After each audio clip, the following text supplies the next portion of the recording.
अक्लमंद पीर।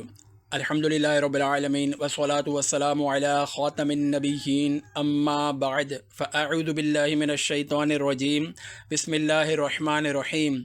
अक्लमंद पीर दुआए अत्तार या रब्बल मुस्तफ़ा। जेको भी ही रिसालो अक्लमंद पीर मुकम्मल पढ़ी या ॿुधी वठे उनखे दुनिया जे ग़मनि खां निजात ॾेई ॿिन्ही जहाननि जूं ख़ुशियूं नसीब फ़रमाए ऐं उन जी माउ पीउ समेत बेहिसाब मग़फ़िरत फ़रमाए।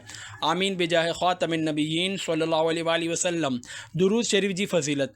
अल्लाह पाक जे आख़िरी नबी मक्की मदनी सल्लल्लाहु अलैहि वसल्लम जो फ़रमाने आलीशान आहे, जंहिं शौक़ ऐं महबत सां मूं ते ॾींहं ऐं रात में टे दफ़ा दुरूद पाक पढ़ियो, अल्लाह ताला ते हक़ आहे त हू उन शख़्स जा उन ॾींहं ऐं रात जा गुनाह बख़्शे छॾे। मुअज्जम कबीर 362 हदीस 928। सल्लु अलल हबीब सल्लल्लाहु अला मुहम्मद वालिहि व सहाबिहि व बारक वसल्लम। अक्लमंद पीर। मनक़ूल आहे त हिकु शख़्स जो नंढड़ो पुटु साणस गॾु संदसि बिस्तरे ते सुम्हंदो हो। हिकु राति ॿारु ॾाढो बेचैन थियो ऐं सुम्ही न सघियो। पीउ पुट खां पुछियो, छा किथे को सूर या तकलीफ़ थी रही आहे? ॿारु जवाबु ॾिनो, बाबा साईं, सूर त किथे बि न थी रहियो आहे, पर असल में ॻाल्हि ही आहे त सुभाणे ख़मीस आहे ऐं हर ख़मीस ते असांजा उस्ताद साहिब पूरे हफ़्ते में पढ़ायल सबक़नि जो इम्तिहान वठंदा आहिनि। मूंखे हिन हफ़्ते जो सबक़ चङी तरह यादि न आहे ऐं मूंखे डपु आहे त जेकॾहिं मूं सबक़ सही न ॿुधायो त उस्ताद साहिब मूंखां नाराज़ थी वेंदा ऐं सज़ा बि ॾींदा। मासूम ॿार जूं मासूमियत वारियूं ॻाल्हियूं ॿुधी पीउ जे अखियुनि में ॻोढ़ा अची विया ऐं हू पंहिंजो मुहासिबो कंदे दिलि ई दिलि में पाण खे चवणु लॻो, हिन ॿार खे सिर्फ़ु हिकु हफ़्ते जे सबक़नि जो इम्तिहान ॾियणो आहे ऐं हीउ एतिरो ख़ौफ़ज़दा आहे जो खेसि निंड नथी अचे, जॾहिं त मूंखे त क़यामत जे ॾींहुं अल्लाह पाक जी बारगाह में उम्र भर जे कयल गुनाहनि जा हिसाब ॾियणो आहे। तंहिं करे मूंखे हिन जे भेट में वधीक ख़ौफ़ज़दा थियणु घुरिजे। ए आशिक़ाने रसूल, हिन दुनिया में अहिड़ा नेक मर्द बि मौजूदु आहिनि जिन खे दुनिया जी शइ ॾिसी आख़िरत जी यादि अची वेंदी आहे। इन सिलसिले में हिकु ॿियो वाक़ियो पढ़ो, जीअं त जहन्नम जी बाहि जो ख़ौफ़। ख़लीफ़ा आला हज़रत फ़क़ीह आज़म मौलाना अबू यूसुफ़ मोहम्मद शरीफ़ कोटलवी रहमतुल्लाहि अलैहि पंहिंजे किताब अख़लाक़ुस सालिहीन में लिखनि था, हिकु बुज़ुर्ग रहमतुल्लाहि अलैहि ते ख़ौफ़ ख़ुदा एतिरो त ग़ालिब रहंदो हो जो जॾहिं बि ॾीओ ॿारींदा हुआ त जहन्नम जी बाहि खे यादि करे रोई पवंदा हुआ। अख़लाक़ुस सालिहीन सफ़ो 67। बहरहाल दुनियावी इम्तिहान में नाकामीअ जे डप खां ॿार खे बेचैन थींदो ॾिसी संदसि वालिद जो पंहिंजे आख़िरत जे इम्तिहान खे यादि करे ख़ौफ़ ख़ुदा खां लर्ज़ी वञणु ॾाढो इबरतनाक आहे। हिन वाक़े जे हिकु हिकु लफ़्ज़ बल्कि हिकु हिकु हर्फ़ में इबरत जा केतिरा ई अमुल मोती समायल आहिनि। हीउ वाक़ियो असां सभिनी खे इबरत जी दावत ॾेई रहियो आहे। जेकॾहिं ॾिठो वञे त आम तौर ते असां दुनिया जे हिसाब किताब खां डिॼंदा आहियूं, पर अफ़सोस आख़िरत जे हिसाब किताब खां न डिॼंदा आहियूं। जॾहिं त दुनिया जो हिसाब किताब ॾाढो आसान ऐं आख़िरत जो हिसाब किताब ॾाढो ॾुखियो आहे। यादि रखो, हिसाब किताब वठणु अल्लाह पाक जे चाहिण ते मौक़ूफ़ आहे। उहो जंहिंखां चाहींदो हिसाब वठंदो ऐं जंहिंखे चाहींदो बग़ैर हिसाब किताब जे जन्नत में दाख़िल फ़रमाईंदो, पर हिसाब किताब जो वठणु ॾाढो सख़्तु मुआमिलो आहे। मैदाने महशर जा 5 सुवाल। सरवरे ज़ीशान सल्लल्लाहु अलैहि वसल्लम जो फ़रमाने इबरत निशान आहे, क़यामत जे ॾींहुं बानो एसि ताईं पंहिंजो पेर न हटाए सघंदो जेसि ताईं हिननि 5 सवालनि जा जवाब न ॾेई वठे। 1. उमिरि कहिड़े कमनि में गुज़ारियई? 2. जवानी कीअं गुज़ारियई? 3. माल कीअं कमाए? 4. ऐं कीअं ख़र्च कई? 5. पंहिंजे इल्म ते केतिरो अमल कयुई? तिरमिज़ी 188/4 हदीस 24-24। असां मां जेके जवान आहिनि तन खे ग़ौर करणु घुरिजे त हू जवानी कीअं गुज़ारे रहिया आहिनि।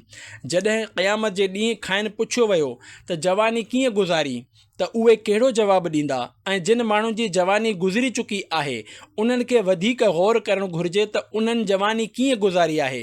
जेकॾहिं संदन जवानी अल्लाह पाक जी रिज़ा ऐं संदसि प्यारे हबीब सल्लल्लाहु अलैहि वसल्लम जी सुन्नत मुताबिक़ न गुज़री आहे त उन ते खेनि ॻोढ़ा ॻाड़े अल्लाह पाक जी बारगाह में रोई रोई तौबह करणु घुरिजे, छो त अञा ताईं तौबह जो दरवाज़ो खुलियल आहे। सुबुह जो भुलियल शाम जो घर मोटी अचे त खेसि भुलियल न चइबो आहे। ए आशिक़ाने रसूल, अञा असांजी ज़बान में ताक़त आहे, अक़ल सलामत आहे ऐं मरण खां अॻु तौबह करण जो मौक़ो मौजूदु आहे। तंहिं करे असांखे फ़ौरन तौबह करणु घुरिजे।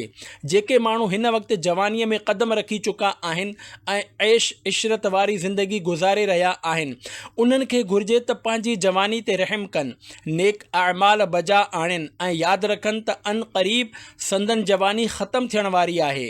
कंहिं शाइर केॾो न ख़ूब चयो आहे, ढल जाएगी ये जवानी जिस पे तुझको नाज है, तू बजा ले चाहे जितना 4 दिन का साज़ है। जेसिताईं जवानी ख़तमु थी वञण जो तालुक़ आहे त इहा तमामु थोरनि माण्हुनि जी ख़तमु थींदी आहे, छो त केतिरा ई माण्हू जवानी ख़तमु थियण खां अॻु ई मौत जी आगोश में हलिया वेंदा आहिनि ऐं ऊंदा ई क़बर जे गहराईअ में वञी पहुचंदा आहिनि। तव्हां पंहिंजे पाड़े ते नज़र डोड़ायो त तव्हांजे पाड़े में केतिरा पोढ़ा मर्द ऐं केतिरियूं पोढ़ियूं औरतूं मौजूदु आहिनि। शायदि तव्हां हिन नतीजे ते पहुचो त मिसाल तौरु जेकॾहिं तव्हांजे पाड़े में 1000 माण्हुनि जी आबादी आहे त उन में तव्हांखे ॿार कसरत सां मिलंदा। ॿारनि खां थोरी वॾी उमिरि वारा बि काफ़ी नज़र ईंदा, नौजवान बि काफ़ी ॾिसण में ईंदा, पर जिन मर्दनि खे पोढ़ो या जिन औरतुनि खे पोढ़ी चई सघिजे थो उन्हनि जो तइदादु 15 या 20 हूंदो। हिन मां मालूम थिए थो त सिर्फ़ु 2% माण्हू ई पोढ़ाइप ताईं पहुची सघंदा आहिनि। बक़ाया 98% माण्हू जवानी ख़तमु थियण खां पहिरियां ई क़ब्रनि में हलिया वेंदा आहिनि। यादि रखो त पोढ़ाइप ताईं पहुचणु आसान न आहे, छो त जवानीअ खां पोढ़ाइप ताईं पहुचण लाइ माण्हूअ खे बीमारियुनि, वॾनि हादिसनि, मुसीबतुनि वग़ैरह जहिड़नि मुश्किल तरीन मरहलनि मां जान बचाए निकिरणो पवंदो आहे। पोढ़ाइप आसान न आहे। प्यारा प्यारा इस्लामी भाइरो, पोढ़ाइप जी ज़िंदगी परेशानियुनि जी शिकार थी वेंदी आहे। इहो ई सबबु आहे जो जेको शख़्स पोढ़ाइप जी मंज़िल ताईं पहुची वेंदो आहे उन जे चहिरे ते मुस्कुराहट तमामु घटि नज़र ईंदी आहे ऐं जॾहिं बि हू खिलंदो आहे त संदसि खिल फिकी फिकी लॻंदी आहे, जंहिंजे पोयां मायूसी लिकियल हूंदी आहे। वधीक ई त जॾहिं उमिरि वधण सां गॾोगॾु पोढ़ाइप वधंदी आहे त पोइ हुन जे लाइ का ख़ुशी न रहंदी आहे ऐं को ग़म न रहंदो आहे, एसिताईं जो हू मौत जी तमन्ना करणु लॻंदो आहे। इन जे मुतालिक़ हिकु इबरतनाक वाक़िओ पढ़ो, जीअं त हिकु पोढ़ीअ जी हालत ज़ार। हिकु भेरे मां यानी अमीर सुन्नत कराचीअ जे कंहिं इलाइक़े में बयानु करण लाइ वयुसि त हिकु इस्लामी भाउ मूंखे ऐं मूंसां गॾु कुझु इस्लामी भाइरनि खे महिमान नवाज़ीअ लाइ पंहिंजे घर वठी विया। उते खट ते हिकु तमामु घणी कमज़ोर पोढ़ी औरत वेठी हुई। खेसि पोढ़ाइप एतिरो त कमज़ोर करे छॾियो हो जो वेचारी सुसी करे नंढड़ी थी वई हुई। संदसि भरिसां गुज़रण वारो को बि शख़्स हिन ॾांहुं हमदर्दीअ सां ॾिसंदो बि न हो।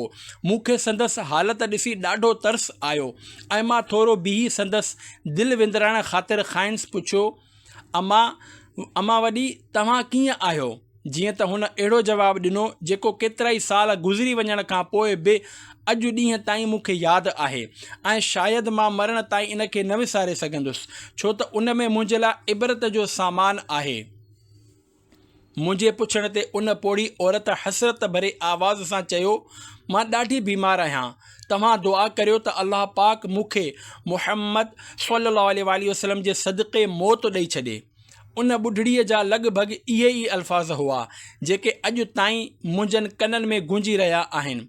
यादि रखो, रंज ऐं मुसीबत खां घबराए मौत जी दुआ करणु मना आहे। अफ़सोस, उहा पोड़ी औरत कॾहिं पंहिंजे नंढपण खे यादि करे रोंदी हूंदी त नंढपण में हूअ कीअं न खेॾंदी, डोड़ंदी, खिलंदी ऐं ॻाल्हाईंदी हुई। कॾहिं पंहिंजी जवानीअ खे यादि करे रोंदी हूंदी त केॾी न धाम धूम सां संदसि शादी थी हुई, कीअं न वालिदेन संदसि मथां सदको थी रहिया हुआ, कीअं न खेसि ख़ुशियूं मिलंदियूं हुयूं, कीअं न ॿार संदसि ख़िदमत कंदा हुआ ऐं केॾे न शान ऐं शौक़त सां हूअ शादियुनि में ईंदी वेंदी हुई। अफ़सोस, अहिड़ियूं ॻाल्हियूं सोचे संदसि दिलि ॿुॾी वेंदी हूंदी ऐं हूअ दिलि ई दिलि में पाण खे चवंदी हूंदी, हाय अफ़सोस, हाणे मां कुझु नथी करे सघां, न कंहिंजी शादी में वञण जे क़ाबिल रही आहियां ऐं न ई कंहिंजी फोतगी ते वञण जी। बहरहाल उन पोड़ीअ लाइ न का ख़ुशी हुई ऐं न ई को ग़म हो, बसि हूअ मौत जी तमन्ना करे रही हुई। ए आशिक़ाने रसूल, ज़िंदगी हिकु ख़्वाब या रांद रूंद जो नालो आहे जंहिंजो अरसो ॾाढो मुख़्तसर आहे। ग़ौर करियो, शायदि ई को शख़्स अहिड़ो हूंदो जंहिंजे घर मां जनाज़ो न निकितो हुजे, या उन कंहिं मुर्दे खे गुस्ल न ॾिनो हुजे, या गुस्ल ॾियण में कंहिंजी मदद न कई हुजे, या कंहिंखे कफ़न न पारायो हुजे, या कफ़न पाराइण में कंहिंजो साथ न ॾिनो हुजे। जेकॾहिं कंहिं ही सभु कम न बि कया आहिनि त घटि में घटि कंहिं मुसलमान जे जनाज़े खे कुल्हो त ज़रूरु ॾिनो हूंदाई, या हू कंहिं मुसलमान जे जनाज़े में ज़रूरु शरीक थियो हूंदो, या जनाज़े सां गॾु क़ब्रिस्तान वियो हूंदो, या कंहिंजी मैयत खे क़ब्र में लाहिण वक़्तु माण्हू जी मदद कई हूंदाई। अहिड़ी तरह हज़ारे न पर लखे माण्हू पंहिंजे मुख़्तसर ज़िंदगी गुज़ारे राहे आख़िरत जा मुसाफ़िर बणिजी चुका आहिनि। दुनिया सरासर इबरत आहे। प्यारा प्यारा इस्लामी भाइरो, हीअ दुनिया आहे ई उजड़ण लाइ। जेको पैदा थियो आहे उनखे मरणो ई मरणो आहे। ईअं हिन दुनिया में इबरत ई इबरत आहे। जेकॾहिं ग़ौर कयो वञे त इंसान जी पैदाइश खां पहिरियां ई इबरत शुरू थी वेंदी आहे। इहो हिन तरह जो जॾहिं नुतफ़ो माउ जे रहम में दाख़िल थी वेंदो आहे त रहम ते मुक़ररु फ़रिश्तो उन जाइ तां मिटी खणी ईंदो आहे जंहिं जाइ ते उन नुतफ़े मां पैदा थियण वारे ॿार खे मरण खां पोइ दफ़न थियणो हूंदो आहे, ऐं पोइ उन ई मिटीअ मां माउ जे पेट में पुतलो ठहंदो आहे। नवादुल उसूल 114/2 115 हदीस 304। मालूम थियो त पैदा थियण खां अॻु ई मौत जो तयन थी चुको आहे ऐं असां मरण खां पोइ जंहिं मिटीअ में वञण वारा आहियूं सा अॻे ई असांजे बदन में पहुची चुकी आहे ऐं इन मां ई असांजो जिस्म ठहियल आहे। क़ब्र ते मिटी विझण वक़्तु पढ़ी वञण वारी दुआ जे तर्जुमे ते ग़ौर करियो। मालूम थी वेंदो त असां मिटीअ मां ठहियल आहियूं। अफ़सोस, केतिरनि ई माण्हुनि खे क़ब्र ते मिटी विझण जी दुआ ताईं यादि न हूंदी आहे ऐं न ई मिटी विझण जो तरीक़ो ईंदो आहे। अल्लाह पाक जी रिज़ा हासिल करण ऐं सवाबे आख़िरत कमाइण जी नीयत सां क़ब्र ते मिटी विझण जो मुस्तहब तरीक़ो पेशे ख़िदमत आहे। क़ब्र ते मिटी विझण जो मुस्तहब तरीक़ो। क़ब्र ते मिटी विझण जो मुस्तहब तरीक़ो ही आहे त मथे वारे पासे खां ॿिन्ही हथनि सां 3 भेरा मिटी विझिजे। पहिरियों दफ़ो मिटी विझो त पढ़ो, मिनहा ख़लक़नाकुम, असां ज़मीन मां ई तव्हांखे पैदा कयो। ॿियो भेरो मिटी विझो त पढ़ो, वफ़ीहा नुईदुकुम, ऐं उन्हीअ में ई तव्हांखे ॿीहर मोटाईंदासीं।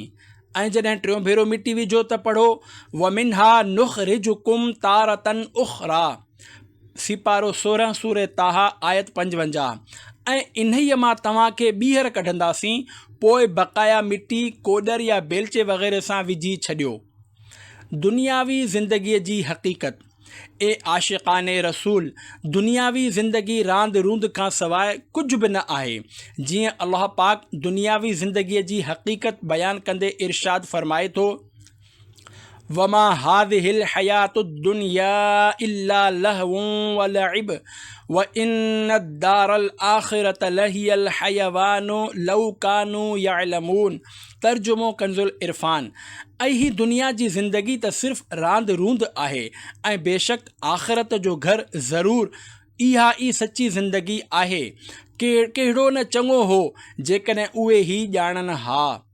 हिन मुबारक आयत जे हवाले सां हज़रत अल्लामा मौलाना नईमुद्दीन मुराद आबादी रहमतुल्लाही अलैहि इरशाद फ़रमाइनि था, जीअं ॿार घड़ी खन खेॾंदा आहिनि, रांद रूंद में दिलि लॻाईंदा आहिनि, पोइ इहो सभु कुझु छॾे हलिया वेंदा आहिनि।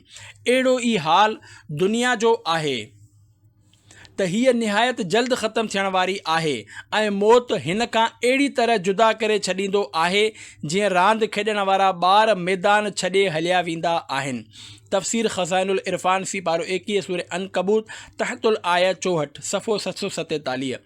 जॾहिं ॿार रांदि रूंद में मशग़ूल हूंदो आहे त संदसि वक़्तु एतिरो त जल्दी गुज़री वेंदो आहे जो खेसि ख़बर ई न पवंदी आहे। साॻियो ई हाल दुनियावी ज़िंदगीअ जो आहे त उहा बि ॾाढो जल्दी गुज़री ख़तमु थी वेंदी आहे ऐं माण्हूअ खे अहसास बि न थींदो आहे। केतिरा ई माण्हू पंहिंजो मुस्तक़बिल रोशन करण जी फ़िक्र में लॻल हूंदा आहिनि त ओचितो मौत जो शिकार थी ऊंदा ई क़बर में पहुची वेंदा आहिनि। यादि रखो, असांजो हक़ीक़ी मुस्तक़बिल क़ब्रिस्तान सां वाबस्ता आहे जंहिंमें असांखे हज़ारे साल रहणो आहे। तंहिं करे उन जी तयारी करणु घुरिजे। अॼु असां दुनिया में जंहिंखे पंहिंजो मुस्तक़बिल सम्झी वेठा आहियूं सो असांजी हक़ीक़ी मुस्तक़बिल न आहे ऐं ज़रूरी न आहे त उहो असांखे हासिल बि थी वञे। इन हवाले सां हिकु इबरतनाक वाक़ियो पेश ख़िदमत आहे। जीअं त नौजवान डॉक्टर जो मौत। पाकिस्तान जे मशहूरु शहर कराचीअ सां तालुक़ु रखंदड़ हिकु शख़्स किरियाने जो दुकानु हलाए पंहिंजो गुज़र बसर कंदो हो। संदसि ख़्वाहिश हुई त मुंहिंजो पुटु कंहिं तरह अमरीका हलियो वञे, उते पढ़ी लिखी डॉक्टरीअ जी डिग्री हासिल करे पोइ वापसि पंहिंजे मुल्क अची कराचीअ में हिकु प्राइवेट क्लिनिक खोले पंहिंजो मुस्तक़बिल ख़ूब रोशन करे ऐं मुंहिंजे लाइ पीरीअ जो सहारो बि बणिजे। पंहिंजे इन ख़्वाहिश खे पूरो करण लाइ आख़िरकार उन दुकानदार पंहिंजो पेट कटे या माण्हुनि खां कर्ज़ वठी एतिरी रक़म जमा कई जीअं पंहिंजे पुट खे अमरीका मोकिले सघे। तंहिं करे हुन पंहिंजे गुलनि जहिड़े पुट जो मुस्तक़बिल रोशन करण लाइ खेसि अमरीका मोकिले छॾियो। पुटु अमरीका में डॉक्टरीअ जी तालीम मुकमल कई ऐं पोइ कराची अची वालिद जी ख़्वाहिश मुताबिक़ पंहिंजे घर जे वेझो हिकु प्राइवेट क्लिनिक खोलियाईं। संदसि पीउ ॾाढो ख़ुशि हो त हाणे मुंहिंजे पुट जो मुस्तक़बिल रोशन थी वियो आहे, मूंखे पढ़ाइप जो सहारो मिली वियो आहे।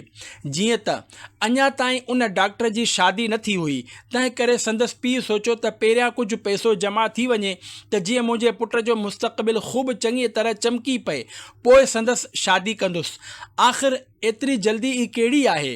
पंहिंजे मनसूबे खे पूरो थींदो ॾिसी पीउ ॾाढी ख़ुशीअ सां ज़िंदगीअ जा ॾींहं गुज़ारण लॻो। पर कुदरत खे कुझु ॿियो ई मंज़ूर हो। थियो कुझु हिन तरह जो क्लिनिक खोलण खां 2 या 3 महीना पोइ उन नौजवान डॉक्टर खे यरक़ान साई थी पई। हुन पंहिंजे तौर ते दवाऊं इस्तेमालु कयूं पर खेसि को फ़ाइदो न थियो। पोइ जॾहिं वॾनि डॉक्टरनि सां रुजू कयाईं त उन्हनि खेसि इस्पताल में दाख़िल करे छॾियो। अफ़सोस, कुझु ॾींहं बीमारीअ जे बिस्तरे ते गुज़ारण खां पोइ जेको नौजवान 2 या 3 महीना अॻु अमरीका मां डॉक्टर बणिजी आयो हो, भरपूर जवानीअ में इंतक़ाल करे वियो। बाद में संदसि पीउ खे हीउ चवंदे ॿुधो वियो त हाय अफ़सोस, मूं पंहिंजे पुट जी तालीम ते जेके पैसा ख़र्च कया हुआ अञा उहे वसूल बि न थिया हुआ त मुंहिंजो पुटु इंतक़ाल करे वियो।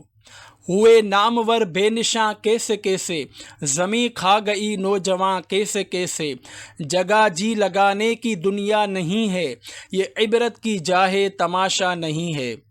ए आशिक़ाने रसूल, ॾिठो अव्हां नौजवान डॉक्टर पौढ़ाइप खे पहुचण खां पहिरियां ई पंहिंजी भरपूर जवानीअ में मौत जो शिकार थी वियो। थोरो गौर करियो, डॉक्टरीअ जी डिग्री खेसि क़ब्र में कहिड़े कमु ईंदी।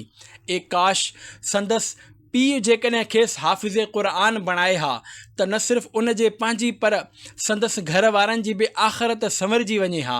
इन सां गॾोगॾु एतिरो सरमायो बि ख़र्च न थिए हा ऐं न ई हिकु पोढ़े पीउ खे पंहिंजे गुलनि जहिड़े पुट खे तालीम लाइ ॿियनि जे हवाले करिणो पवे हा। पर अफ़सोस, ईअं न थी सघियो। हीउ वाक़ियो असांखे इबरत जी दावत ॾेई रहियो आहे, पर अक्सर करे माण्हू इबरत हासिल करण बदिरां अहिड़नि वाक़िअनि खे हिकु कन खां ॿुधी ॿिए कन खां कढी छॾींदा आहिनि।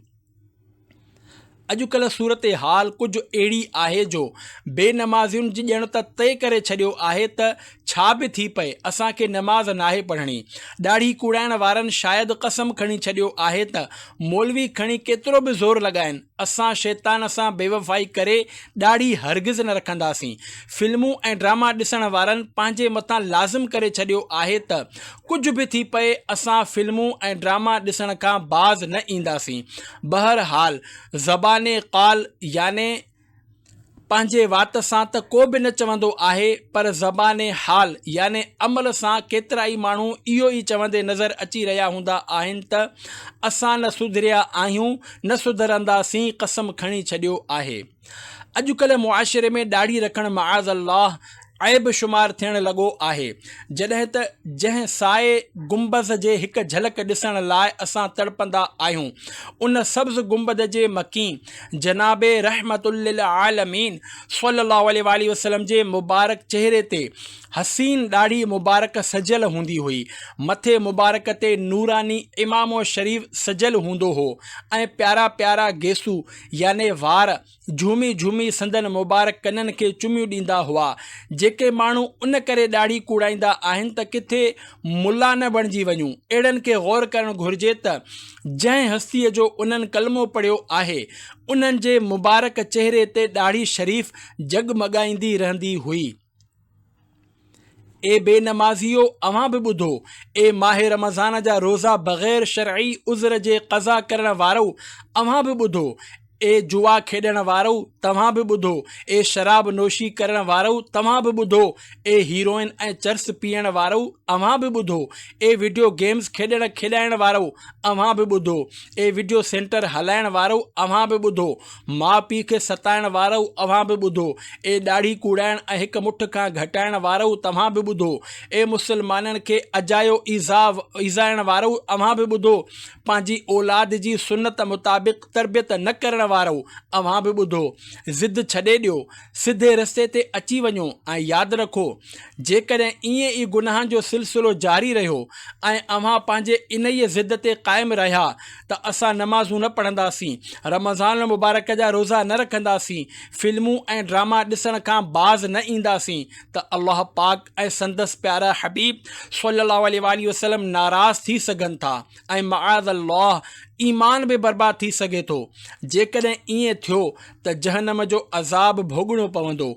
इबरत ख़ातिर जहन्नम में काफ़िरनि खे ॾिनो वेंदड़ अज़ाब जी हिकु झलक मुलाहिज़ा फ़रमायो, जीअं त अल्लाह पाक क़ुरान मजीद में इरशाद फ़रमाए थो। सीपारो 22 सूरह अहज़ाब आयत 66-68 तर्जुमो कंज़ुल इरफ़ान। जंहिं ॾींहुं उन्हनि जा मुंहं बाहि में बार बार विधा वेंदा त चवंदा हूंदा, हाय ए काश असां अल्लाह जो हुकुम मञियो हुजे हा ऐं रसूल जो हुकुम मञियो हुजे हा, ऐं चवंदा, ए असांजा रब, असां पंहिंजे सरदारनि ऐं पंहिंजे वॾनि जे चवण ते हलियासूं, सो उन्हनि खे वाट खां भटकाए छॾियो। उन्हनि असांखे वाट खां भटकाए छॾियो। ए असांजा रब, उन्हनि खे ॿीणो अज़ाब ॾे ऐं उन्हनि ते वॾी लानत कर। ख़बर पई त जेको पंहिंजे लीडरनि या पंहिंजनि वॾनि जे करे सिधे रस्ते खे छॾे ॾींदो, उहो गुनहगार ऐं अज़ाबे नार जो हक़दार थींदो। हिन ते उन्हनि माण्हुनि खे बि गौर करणु घुरिजे जेके दाढ़ी रखण लाइ तयार त थी वेंदा आहिनि, पर चवंदा आहिनि त पहिरियां असां पंहिंजे वालिद साहिब खां दाढ़ी रखण जी इजाज़त वठंदासीं, जेकॾहिं उन्हनि इजाज़त ॾिनी त दाढ़ी रखंदासीं, न त न रखंदासीं। यादि रखो, अल्लाह पाक ऐं संदसि रसूल सल्लल्लाहु अलैहि वसल्लम जो हुकुम मख़लूक़ जे हुक्म ते मुक़द्दम आहे। असांखे शरीअत जा अहकाम मञणु घुरिजनि। ॿी सूरत में सवाइ पछताइण जे कुझु हथु न ईंदो। प्यारा प्यारा इस्लामी भाइरो, अव्हां बयान जी शुरूआत में मुलाहिज़ा फ़रमायो त हिकु ॿार उन ख़ौफ़ खां रोई रहियो हो त खेसि उस्ताद खे सबक़ु ॿुधाइणो हो ऐं पोइ संदसि वालिद बि रोई पियो त मुंहिंजे ॿार खे पंहिंजे सबक़ जो एतिरो अहसासु आहे, पर मूंखे इन ॻाल्हि जो को अहसासु न आहे त मूंखे आख़िरत में एॾो वॾो हिसाब किताब ॾियणो आहे। यादि रखो, दुनिया दारुल इम्तिहान आहे। आख़िरत में कामयाब या नाकाब थियण लाइ दुनिया में जहिड़ी तयारी कंदासीं, आख़िरत में अहिड़ा ई नतीजा हासिल कंदासीं। कामयाबीअ जो राज़। अल्लाह पाक असांखे आख़िरत जी कामयाबीअ जो राज़ ॿुधाईंदे इरशाद फ़रमाए थो, सीपारो 22 सूरह अहज़ाब आयत 70-71, तर्जुमो कंज़ुल इरफ़ान। ए ईमान वारो, अल्लाह खां डिॼो ऐं सिधी ॻाल्हि कंदा करियो। अल्लाह तव्हांजा अमल तव्हांजे लाइ संवारे छॾींदो ऐं तव्हांजा गुनाह बख़्शे छॾींदो। ऐं जेको अल्लाह ऐं उन जे रसूल जी फ़र्मा बरदारी करे उन वॾी कामयाबी माणी। हिननि मुबारक आयतुनि मां ख़बर पई त आख़िरत जे इम्तिहान में कामयाब थियण जो इहो ई तरीक़ो आहे त अल्लाह पाक ऐं संदसि प्यारे रसूल सल्लल्लाहु अलैहि वसल्लम जी इताअत ऐं फ़र्मा बरदारी पंहिंजे मथां लाज़िम करे छॾिजे, छो त अहकाम इलाही ते अमल ऐं इत्तिबाए सुन्नत खां बग़ैर नजात हासिल करणु तमामु घणो मुश्किल आहे। अल्हम्दुलिल्लाह, आशिक़ाने रसूल जी दीनी तंज़ीम दावत इस्लामी जी दीनी माहौल में असांखे इहो ई सबक़ ॾिनो वेंदो आहे त असां पंहिंजी आख़िरत जी तयारी करियूं, हिन मुख़्तसर ज़िंदगीअ में अल्लाह पाक खे न विसारियूं ऐं संदसि प्यारे हबीब सल्लल्लाहु अलैहि वसल्लम जे सुन्नतुनि ते अमल करणु न छॾियूं। अल्लाह पाक बेनियाज़ ऐं बेपरवाह आहे। जेकॾहिं सॼी दुनिया बि नमाज़ न पढ़े त यक़ीनन खेसि को नुक़सानु न पहुचंदो, ऐं जेकॾहिं समूरी मख़लूक़ संदसि साम्हूं सजदे में किरी पवे तॾहिं बि संदसि अज़मत खे वधाए नथी सघे। हा, नमाज़ पढ़ण में असांजो पंहिंजो ई फ़ाइदो आहे। जेकॾहिं असां नमाज़ पढ़ंदासीं त पाण खे आख़िरत जे नुक़सान खां बचाए वठंदासीं।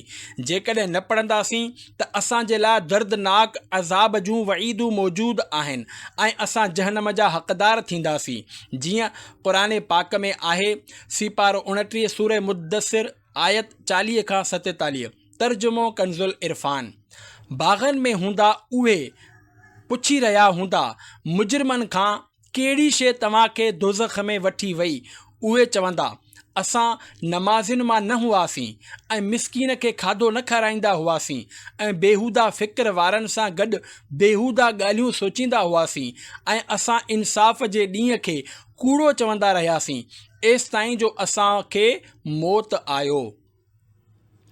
ए आशिक़ाने रसूल, तव्हां नमाज़ न पढ़ण मुतलिक़ क़ुरान पाक जे मुबारक आयतुनि जो मुतालो करियो त मालूम थींदो त इंसान जेको कमज़ोर ऐं नातवां आहे, मामूली गर्मी सर्दी बि बर्दाश्त न करे सघंदो आहे, तेज़ हवा जे झूटनि लॻण सां कुंभी वेंदो आहे, आंधारी जो आवाज़ खेसि ख़ौफ़ज़दा करे छॾींदो आहे, मामूली नज़लो ऐं ज़ुकाम सहण जी जंहिंमें ताक़त न आहे, बुख़ार जंहिंखे बिस्तरे भेड़ो करे छॾींदो आहे। जॾहिं इंसान एतिरो कमज़ोर आहे त खेसि घुर्जे त आख़िरत जे अज़ाबनि खां डिॼे, फ़ौरन तौबह करे ऐं नेकियुनि भरी ज़िंदगी गुज़ारणु शुरू करे, अल्लाह पाक जी बारगाह में अर्ज़ु करे त ए अल्लाह, मां तुंहिंजी नाराज़गी न पर रिज़ा ऐं ख़ुशनुदी चाहियां थो। तुंहिंजो अज़ाब सहण जी मूं में ताक़त न आहे। तुंहिंजे हिन हुकुम व अक़ीमुस्सलात, तर्जुमो कंज़ुल इरफ़ान, ऐं नमाज़ क़ाइमु कयो ते अॼु खां ई अमल करण जो अहद करियां थो ऐं नियत करियां थो त अॼु खां पोइ इंशा अल्लाह मुंहिंजी का बि नमाज़ क़ज़ा न थींदी। अहम मसइलो, ही मसइलो यादि रखो त आइंदा नमाज़ क़ज़ा न करण जी नियत सां गुज़िरियल क़ज़ा नमाज़ूं मुआफ़ न थींदियूं, पर उन्हनि खे बि अदा करणो पवंदो ऐं तौबह बि करणी पवंदी त या अल्लाह, मूंखां नमाज़ूं क़ज़ा थियण जो जेको गुनाह थियो आहे, तूं उनखे मुआफ़ फ़रमाए। अल्लाह पाक जी रहमत मां उमेद आहे त हू उन गुनाह खे मुआफ़ फ़रमाए छॾींदो। यादि रखो, नमाज़ जो तमामु घणो ताक़ीद कयो वियो आहे। एसि ताईं फ़रमायो वियो आहे त जेकॾहिं को शख़्स पाणीअ में ॿुॾी रहियो हुजे ऐं उन वक़्तु बि जेकॾहिं बग़ैर अमल कसीर जे इशारे सां नमाज़ पढ़ी सघे थो, मसलन तारूं आहे या कंहिं काठी वग़ैरह जो सहारो हुजे, त उन ते नमाज़ पढ़णु फ़र्ज़ु आहे, न त माज़ूर आहे। बची वञे त क़ज़ा पढ़े। बहार शरीअत 725/1 हिस्सो 4। गैर मुसलमान जहिड़ी सूरत न बणायो। प्यारा प्यारा इस्लामी भाइरो, नमाज़ूं क़ज़ा करण सां गॾोगॾु ॾाढ़ी कूड़ाइण जो गुनाह बि असांजे मुआशिरे में आम थी चुको आहे। जॾहिं त प्यारे आका मक्की मदनी मुस्तफ़ा सल्लल्लाहु अलैहि वसल्लम जे मुबारक चेहरे ते ॾाढ़ी शरीफ़ सजियल हूंदी हुई ऐं पाण सल्लल्लाहु अलैहि वसल्लम मुसलमाननि खे ॾाढ़ी शरीफ़ रखण जो हुकुम बि इरशाद फरमायो आहे। जीअं हदीस पाक में आहे त अल्लाह पाक जे आख़िरी नबी सल्लल्लाहु अलैहि वसल्लम इरशाद फरमायो, ॾाढ़ी वधायो ऐं यहूदियुनि जहिड़ी शिकिल न ठाहियो। मुस्लिम सफ़ो 125 हदीस 603। ॾाढ़ी कूड़ाइण ऐं हिकु मुठ खां घटाइण ॿई हराम ऐं जहन्नम में वठी वञण वारा कम आहिनि। फतावा रज़विया 505/6।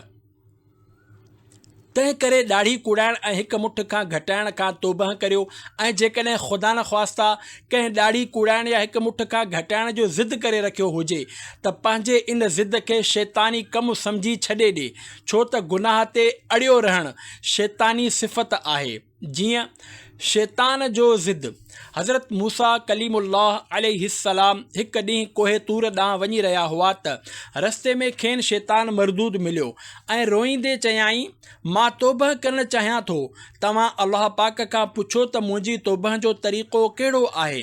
हज़रत मूसा अलैहिस्सलाम अल्लाह पाक जी बारगाह में पेश थिया ऐं शैतान जी तौबह जो तरीक़ो पुछियाऊं त अल्लाह पाक इरशाद फरमायो, उनखे चओ त जेकॾहिं हू हज़रत आदम अलैहिस्सलाम जी क़ब्र खे सजदो करे त मां संदसि तौबह क़बूल कंदुसि। हज़रत मूसा अलैहिस्सलाम शैतान खे चयो, मां तुंहिंजी तौबह जो तरीक़ो पुछी आयो आहियां, बसि तूं हज़रत आदम अलैहिस्सलाम जी क़ब्र खे सजदो करे छॾ, तुंहिंजी तौबह क़बूल कई वेंदी। इहो ॿुधी शैतान ठठोल कंदे खिलियो ऐं चयाईं, ए मूसा, मां त उन वक़्तु बि हज़रत आदम अलैहिस्सलाम जे साम्हूं न झुकियो हुयुसि जॾहिं हू पाण नफ़्स बनफ़ीस मुंहिंजे साम्हूं मौजूदु हुआ, त हाणे मां संदन क़ब्र जे साम्हूं कीअं थो झुकी सघां। तंबीहुल गाफ़िलीन सफ़ो 110। प्यारा प्यारा इस्लामी भाइरो, मालूम थियो त बुराईअ ते अड़ियो रहणु शैतानी कमु आहे ऐं शैतान जो अंजाम बि अव्हां जे साम्हूं आहे त संदसि गले में लानत जो तोक विधो वियो आहे। असां मुसलमान आहियूं ऐं मुसलमान जो कमु बुराईअ ते क़ाइमु रहणु न पर उन खां परे रहणु आहे। अल्हम्दुलिल्लाह सभिनी मुसलमाननि खे प्यारे आका सल्लल्लाहु अलैहि वसल्लम जी प्यारी प्यारी हसीन सूरत पसंद आहे। उनके जलवों में हैं वो दिलचस्पियाँ जो यहाँ पहुँचा यहीं का हो गया। तमाम इस्लामी भाइर नियत करियो त अॼु खां पोइ प्यारे आका सल्लल्लाहु अलैहि वसल्लम सां महबत जी निशानी याने ॾाढ़ी शरीफ़ असांजे चेहरे तां कॾहिं बि न कटिबी ऐं अॼु खां ई असांजो चेहरो प्यारे आका सल्लल्लाहु अलैहि वसल्लम जी सुन्नत सां जगमगाइण शुरू करे छॾींदो इंशा अल्लाह। सल्लु अलल हबीब सल्लल्लाहु अला मुहम्मद व आलिही व अस्हाबिही व बारक वसल्लम।